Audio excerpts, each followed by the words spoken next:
দুর্লভ প্রজাতির দৈত্য পাপড়ির এই ফুলটার নাম হচ্ছে অপরাজিতা। গাঢ় নীল রঙের এই অপরাজিতা ফুলের চা কেবল দেখতেই সুন্দর নয়, এর পুষ্টিগুণও অফুরন্ত। এই চা হজমে, কোষ্ঠকাঠিন্য এবং ডায়াবেটিক্স রোগীদের জন্য ভীষণ উপকারী।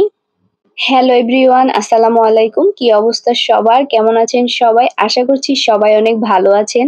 তো আমরা সবাই মিলে যাচ্ছি আমার সেই পছন্দের জায়গায়, যেখানে গেলে আমার মনটা এমনিতেই ভালো হয়ে যায়।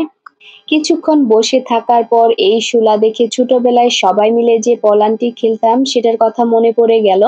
বড় হয়ে গেছি তাতে কি, শৈশবের সেই মধুর স্মৃতিকে স্মরণ করে আবার শৈশবে ফিরে গেলাম। কত সুন্দরী ছিল সেই দিনগুলো, এখনো ঠিক এমনটাই করতে মন চায়, কিন্তু লোক লজ্জার ভয়ে আসলে এমনটা করা যায় না। তবুও আমরা কিছুক্ষণ আনন্দ করে নিলাম। আর এটা হচ্ছে ধানের অঙ্কুর। জমিতে ধান ছিটিয়ে দেওয়ার পর এইরকম অঙ্কুরের সৃষ্টি হয়ে ধানের চারা হয়। পরবর্তীতে এই ধানের চারাগুলো জমিতে লাগানো হয়। এখানে আমরা কিছুক্ষণ দাঁড়িয়েছিলাম কারণ আবহাওয়াটা অনেক সুন্দর ছিল। তো তারপর আমরা এই খালের পাড় দিয়ে হাঁটছি। গত ভিডিওতে আমি আপনাদেরকে পাট এবং শূলা দেখিয়েছিলাম, আর এই যে পাট গাছ কেটে পানিতে ভিজিয়ে রাখার পর একটা হাতলের সাহায্যে পিটিয়ে পিটিয়ে পাটের আঁশ থেকে শূলা বের করা হয়। আর এটা হচ্ছে লটকন গাছ। ছোটবেলায় আমি আর আশা এই লটকনগুলো খেতাম। আপনারা হয়তো ভাবছেন এগুলো কি বলে? আমিও ভাবছি এগুলো কি বলছি। হ্যাঁ, তখন কিন্তু আমরা এগুলোকে লটকনই ভাবতাম।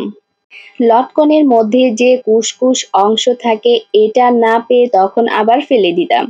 তো তারপর আমরা এই খালের পাড় দিয়ে হাঁটছিলাম। হাঁটতে হাঁটতে দেখি এই ছোট ভাইটা খাল থেকে মাছ ধরতেছে।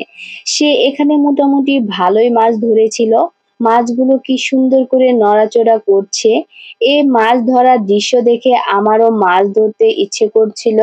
তো আমিও জাল দিয়ে মাছ ধরা শুরু করলাম, কিন্তু কপাল খারাপ হলে যা হয় আর কি, জালে একটাও মাছ ধরা পড়েনি, শুধু একটা কাঁকড়া উঠেছিল।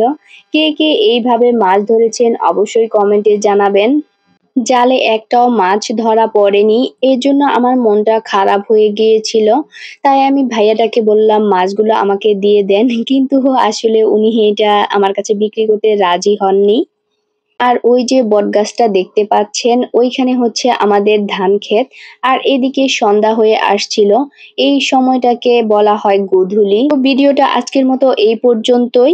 ভিডিও শেষে আপনাদের জন্য একটা গিফট থাকছে, যেটা শহরে থাকলে শোনা যায় না।